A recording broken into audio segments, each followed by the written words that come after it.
Dari kisah keluarga ini memang saya setuju dengan statement dari pihak kepolisian bahwa mereka itu menganut sekte tertentu. Hal ini dilihat dari tidak ada paksaan, tidak ada kekerasan di tubuh, tidak ada lebam-lebam. Jadi kalau mayat ada lebam berarti ada kekerasan atau dia melakukan penolakan terhadap peristiwa tersebut. Ini kan nggak ada lebam sama sekali.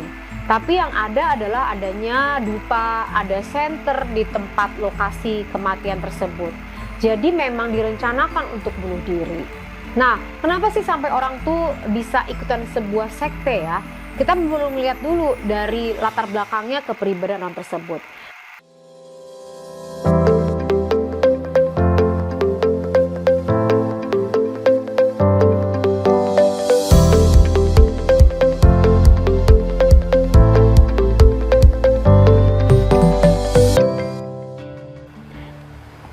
Kisah ini tidak hanya terjadi di Kalideres aja nih, dan ini juga terjadi di keluarga lainnya. Satu keluarga ditemukan ibu dan anak tinggal kerangka di daerah Cinere. Kematian Grace 64 tahun dan anaknya Devi 38 tahun yang ditemukan tinggal kerangka di Cinere, Depok, Jawa Barat kini terungkap. Polisi menyatakan kematian Grace dan Devi diindikasikan bunuh diri. Jasad dan ibu anak tersebut ditemukan tepatnya Kamis tanggal 7 bulan 9 2023 pukul 10. Saat itu polisi telah menyetop semua penyelidikan kasus tersebut. Polisi menemukan catatan di ponsel David. Catatan itu ditulis David pada tanggal 23 Februari 2017 yang berbunyi, "Saya udah capek dengan kehidupan. Saya capek dengan semua kebohongan. Saya capek dengan mama saya yang selalu delusional dan tidak pernah sadar-sadar. Saya udah depresi selama 2 tahun. Saya mau bunuh diri." Bahwa seluruh pintu tempat tinggal Grace dan David terkunci dari dalam. Jasad Grace dan David ditemukan di dalam kamar mandi berukuran 1,8 kali 1 meter. Seluruh jendela ditutup dan ditemukan bantal untuk sandaran Grace dan David. Polisi juga menemukan dupa besar, arang serta senter di kamar mandi. Kamar mandi tersebut terkunci dari dalam. Satu tim olah TKP datang, mereka sedikit kesulitan masuk ke TKP karena terganjal oleh jenazah David. Bahwa kematian kedua disebabkan oleh bunuh diri dengan mengurung diri di ruangan sempit, sehingga disimpulkan kasus ini bukan merupakan peristiwa pidana. Nah, itu untuk kasus dari keluarga lainnya yang melakukan tindakan bunuh diri. Saya juga mendengar sebuah pemberitaan yang baru-baru ini terjadi, satu keluarga lagi melakukan tindakan bunuh diri. Bapak dan seorang balita yang tewas membusuk di daerah Koja. Seperti apa peristiwanya? Kasus ayah inisial HR, 50 tahun dan anak balitanya AQ, 2 tahun yang tewas membusuk di rumah Koja, Jakarta Utara pada tanggal 28 Oktober 2023 masih menjadi teka-teki. Apa yang menyebabkan keduanya tewas masih misterius. Polisi mengungkap hasil pemeriksaan terdapat luka di anak. Luka pada anak ditemukan pada bagian wajah dan kening. Sementara itu, pada tubuh HR tidak ditemukan luka terbuka. Namun polisi mengungkapkan terdapat darah di sekitar jasad korban HR. Selain korban tewas, di dalam rumah tersebut ditemukan istri dan anak balita lainnya dalam kondisi lemas. Kecil kemungkinan adanya orang luar yang masuk ke rumah, mengingat kondisi pintu tertutup. Namun, beliau masih terus memastikan pemeriksaan terhadap saksi-saksi. Dia pun masih menunggu sang istri yang dianggap menjadi saksi kunci. Saat ini, pihak kepolisian masih melakukan serangkaian pemeriksaan kepada si istri, termasuk melakukan tes gangguan kejiwaan. Sebelumnya, polisi juga mengungkapkan ayah dan balita memiliki waktu kematian yang berbeda sebelum akhirnya membusuk di rumah tersebut. Usia kematian korban bapak sekitar 10 hari, sementara anak kematiannya 3 hari. Nah, kok bisa sampai ya mengakhiri hidup seperti ini? Ini berarti sesuai relate dengan yang dinyatakan oleh Kementerian Kesehatan bahwa dari 10 orang Indonesia, 1 mengalami gangguan jiwa. Dalam psikologi ada beberapa faktor yang mengakibatkan orang melakukan bunuh diri. Pertama adalah adanya depresi. Depresi adalah gangguan mood atau perasaan seseorang yang mempengaruhi perilaku dan tentu saja perasaannya. Perasaan yang dirasakan itu selalu murung dan sedih, dan selalu sedih, menangis tapi tidak berakhir. Selain sedih, mereka juga memiliki perasaan tidak berdaya, lemah, tidak mampu melakukan apapun, kehilangan minat dan juga kegembiraan. Jadi kalau udah ada ciri-ciri seperti ini, jangan didiamkan. Apalagi kalau mereka masuk dalam sebuah kamar, semua ditutup, mereka udah kehilangan minat untuk mandi atau aktivitas sehari-hari yang secara sosial, berpakaian yang rapi dan males makan. Nah, hal ini jangan didiamin aja. Itu harus ditangani segera untuk mendapatkan treatment. Faktor yang kedua adalah gangguan kecemasan. Kecemasan itu dia mengkhawatirkan sesuatu yang belum terjadi. Nah, kalau tidak diobati atau diatasi, selalu khawatir akan peristiwa yang belum terjadi, ini akan membawa dampak perasaan ingin mengakhiri hidup. Dan bahkan bisa menjadi obsesi tersendiri, rasanya ingin segera karena ketakutan adalah mengakhiri hidup. Yang ketiga, gangguan lainnya adalah gangguan bipolar. Bipolar disorder adalah gangguan dari individu terhadap moodnya mereka dengan dua kutub yang berbeda, bi dan polar. Bi adalah dua polar berlawanan, dua kutub yang berbeda berlawanan yang mempengaruhi mood dan suasana hati. Biasanya penderita itu mengalami yang disebut dengan manik dan depresi. Untuk manik, dia memiliki emosi yang intens, yang tinggi banget. Jadi dia bisa bernyanyi-nyanyi, melompat-lompat, rasanya kayak bahagia yang tidak tahu bisa diungkapkan ya. Nah, dia ingin sekali untuk kayak mau meledak gitu rasanya, terlalu happy sekali.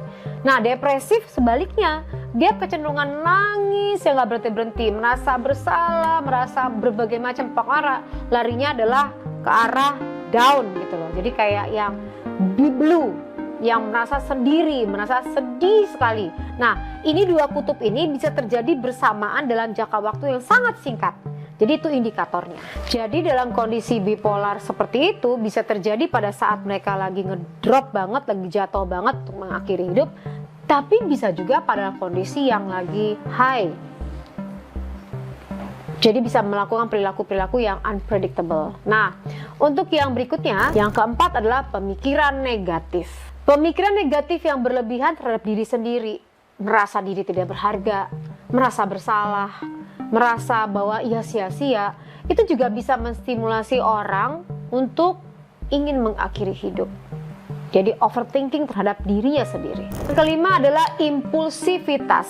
Impulsivitas adalah orang yang berperilaku spontan, dadakan, tanpa memikirkan dampaknya setelah ia berperilaku tersebut. Jadi random aja, lagi jalan tiba-tiba pengen kemari ya, pengen ngelakuin ini ya. Tadinya kenapa-napa, terus tiba-tiba dia pengen nyerang orang aja. Nah, itu salah satu juga indikator bisa bunuh diri. Orang yang kenapa-napa tiba-tiba pengen mengakhiri hidup aja. Kamu bisa lihat dari beberapa kasus ya, artis-artis luar negeri. Pagi-paginya itu dia nggak kenapa-napa loh, Korea terutama ya. Terus tiba-tiba sorenya dia bisa bunuh diri gitu aja. Dan ini nggak cuma satu kasus loh, beberapa kasus. Ini banyak banget kejadian di Korea ya. Yang keenam adalah perasaan terisolasi. Perasaan terisolasi itu perasaan sendiri, loneliness. Kayak tidak punya siapa-siapa dalam hidupnya, dan memang tidak ada siapa-siapa dalam hidupnya. Jadi orang yang diem sendiri, gak punya siapa-siapa, gak punya keluarga, tidak tahu cerita sama siapa. Nah, itu juga kecenderungan untuk ada perasaan ingin mengakhiri hidup. Karena tadi kan, untuk apa aku hidup? Bangun untuk apa? Untuk apa aku melakukan semua ini? Karena tidak ada satu orang pun yang mendukung aku dan tempat aku bergantung semuanya. Nah, yang ketujuh ini orang yang merasa tidak ada dukungan sosial. Jadi orang yang tidak ada support system. Jadi apabila ada masalah, dia nggak tahu mau cerita sama siapa. Mungkin orang tuanya sudah nggak ada, atau pergi jauh, atau orang tuanya hubungannya tidak baik. Kemudian dengan pasangan juga punya masalah. Kemudian juga dengan keluarga yang lain tidak punya masalah juga. Sehingga pada saat ada masalah kayak dia merasa sendiri. Nah, untuk beberapa orang yang seperti saya jelaskan tersebut di atas, itu tidak bisa didiamin aja ya. Karena kasus ini makin marak, tahapnya udah sangat mengkhawatirkan. Untuk kasus yang terjadi seperti ini, apa yang harus dilakukan untuk tahap awal? Untuk tahap awal, kalau kamu menemukan teman kamu, keluarga kamu, atau lingkungan kamu orang yang seperti ini, pertama adalah dengarkan dengan penuh empati apa yang ia rasakan, apa yang dia pikirkan. Jangan diemin aja atau biarkan ia di dalam kamar gitu aja tanpa ada support dari keluarga. Ini penting banget ya kalau udah ciri-ciri tersebut yang saya jelaskan. Kemudian yang kedua adalah tawarkan dukungan emosional. Tawarkan dengan kalimat bahwa apa yang bisa saya bantu untuk meringankan beban yang kamu rasakan. Apa yang bisa saya bantu? Kamu ceritakan kepada saya ada 24 jam untuk kamu. Bahkan berikan pelukan fisik untuk mendukung itu juga baik, sehingga ia bisa menangis terseduh-seduh. Jadi kalau misalnya dia menangis malah bagus, justru kalau dia terlihat sok kuat itu yang bahayanya. Berikutnya yang ketiga adalah pertahankan kerahasiaan. Kalau kamu menjadi orang yang sandaran orang tersebut untuk bercerita, ingat kamu jangan bocorin, apalagi mengolok-ngoloknya, itu makin jatuh, makin drop perasaannya. Yang keempat adalah menjaga komunikasi terbuka. Itu seperti apa? Perlu orang tersebut mendapatkan informasi tentang masalah kesehatan mental dan membaca informasinya bahwa apa yang dialami atau kondisi yang dirasakan saat ini, agar orang tersebut dapat teredukasi dan kamu juga bisa menjelaskan. Dan saya rasa ini harus disosialisasikan untuk seluruh masyarakat Indonesia mengenai ketahanan mental, kesehatan mental. Ketahanan mental itu bagaimana mempertahankan mental sehingga bisa menghadapi apapun situasi. Kesehatan mental adalah bagaimana menjaga agar mental selalu sehat. Sosialisasikan rasa tanggung jawab bersama bahwa persoalan ini bukan hanya persoalan dari individu atau keluarga tersebut saja. Apabila di rukun warga atau rukun tetangga mengalami kondisi yang seperti ini adalah tanggung jawab bersama. Jadi Ketua RT, Ketua RW turun di sini, seluruh para pemuka agama dan juga seluruh pemerhati masalah kesehatan mental ini harus menjadi persoalan bersama dan bagaimana mengantisipasi persoalan ini agar tidak makin melebar dan bahkan menjadi hal yang biasa aja kalau bunuh diri. Kemudian membentuk namanya dukungan support atau dukungan sosial. Nah, perlu banget untuk ada semacam lembaga bantuan kesehatan mental dibentuk, dibangun agar mereka bisa klik kapanpun untuk bercerita persoalan ini. Dan juga layanan-layanan psikologis yang bisa mengakses dengan mudah kepada mereka. Oke, yang terakhir adalah segera menghubungi tenaga profesional psikolog secepatnya agar bisa mendapatkan penanganan secara profesional. Ke nomor di bawah ini kamu bisa akses, jangan didiamkan aja, karena kalau didiamkan aja bahaya. Mau jadi apa kalau misalnya seluruh masyarakat mengalami gangguan kesehatan mental? Apapun dilakukan sama negara percuma Bapak Ibu sekalian yang terhormat, para pemimpin-pemimpin negara, percuma Anda koar-koar bikin apapun buat negara ini, mau dibagusin, mau dibangun apapun, kalau orangnya, masyarakatnya mengalami gangguan jiwa. Siapa yang mau kerja, Pak? Siapa yang mau melakukan semua hal, Pak, kalau orangnya mengalami gangguan jiwa? Jadi menurut saya, karena saya psikolog, perhatian masalah ini penting. Ini juga berlaku bukan hanya pada pejabat, tapi calon presiden dari partai manapun. Saya nggak peduli. Saya hanya peduli bagaimana persoalan kesehatan mental ini dituntaskan, bukan hanya jargon. Bukan hanya masalah perekonomian yang diberesin, bukan hanya masalah pembangunan yang diberesin. Pikirkan, Pak, pikirin bagaimana kesehatan mental masyarakatnya. Nanti nggak ada masyarakat lagi. Apa yang mau dibangun, Pak? Ya udah deh, saya closing aja. Saya ini sekarang jadi emosi. Saya perlu healing terlebih dahulu. Kamu kasih konten di bawah ini ya, wajib. Kenapa? Support dong kalimat saya, sebar luasin ke seluruh pejabat-pejabat, sebar luasin ke seluruh calon presiden. Masalahnya urgent. Tulis komentar di bawah, aksesin langsung. Jangan enggak. Saya healing dulu deh. Terima kasih. Wassalamualaikum warahmatullahi wabarakatuh. Bye bye. Dah.